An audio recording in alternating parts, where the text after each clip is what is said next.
خب عزیزم کجا بریم؟ بریم شهر بازی. شهر بازی چی بابا؟ شهر بازی هم خیلی شلوغه، هم خطرناکه. بریم پیاده روی. پیاده روی خیلی خسته کننده است.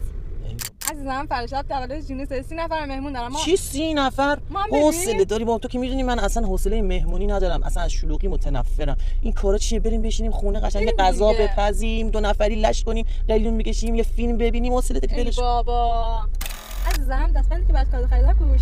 آخ نه اینکه صبح عجله حاضر شدم اصلا یادم رفت بندازم. برو خریدم همیشه پیشت باشه. چرا؟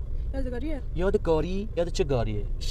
جمله رپ فارسی مگه بیا جلو میشه شب بابا کمش کن. چیه اینا گوش میکنی؟ دیوونه نمیشی؟ مغزتون خراب نمیشه؟ بذار آهنگ بزنم برات ببین چیه اینا.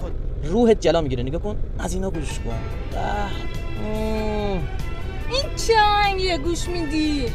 اصل آهنگ اینه. دیوونه نمیشین اونا رو گوش میکنی؟ تو چی میفهمی از آهنگ؟ گم شو با پیری.